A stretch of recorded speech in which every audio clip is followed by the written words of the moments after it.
என்றைக்குமே ரெடிமேட் மசாலாஸ் எதுவுமே யூஸ் பண்ணாமல் நம்ம கையாலேயே மசாலாஸ்லாம் வறுத்து அரைச்சி ஆத்தென்டிக்கான மெத்தடில் செய்யும்போது அந்த டேஸ்ட்டே வேறு லெவலில் போகுங்க. அதில் ஒரு மெத்தட் தான் உங்களுக்கு ஷேர் பண்ண போகிறேன். ஒரு கடாயில் எண்ணெய் காஞ்சதுக்கப்புறமா 1/2 டீஸ்பூன் சோம்பு ஆட் பண்ணிவிட்டு அது புரிஞ்சு வந்ததுக்கப்புறமா ஒரு பச்சை மிளகா ஆட் பண்ணிக்கோங்க. ஒரு வெங்காயம் கருவேப்பிலை தேவையான அளவுக்கு உப்பு போட்டுட்டு நல்லா வதக்கி விடுங்க. வெங்காயம் கண்ணாடி பதம் வந்ததுக்கப்புறமா 1 டேபிள் ஸ்பூன் அளவுக்கு இஞ்சி பூண்டு தட்டி ஆட் பண்ணிக்கோங்க. இது கூடவே 1/2 டேபிள் ஸ்பூன் அளவுக்கு தனி மிளகாத்தூள் ஆட் பண்ணிட்டு மிக்ஸ் பண்ணி விட்டுட்டு ஒரு தக்காளியை குட்டி குட்டியாக கட் பண்ணி ஆட் பண்ணிவிட்டு நல்லா வதக்கி விடுங்க.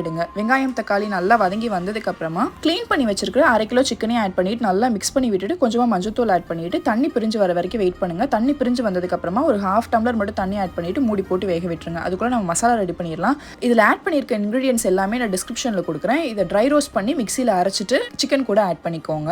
சிக்கன் மசாலா எல்லாமே ஒன்று சேர்ந்து வெந்து வரணும். மூடி போட்டு வேக விட்டுருங்க. அப்பப்போ இடையில மட்டும் கிளறி விட்டுக்கோங்க. ரெடி ஆனதுக்கு அப்புறமா கொத்தமல்லி தழை தூவிட்டு கேஸ் ஆஃப் பண்ணிட்டீங்கன்னா சூப்பரான சிக்கன் வறுவல் ரெடி ஆயிடுச்சு. ட்ரை பண்ணி பாருங்க.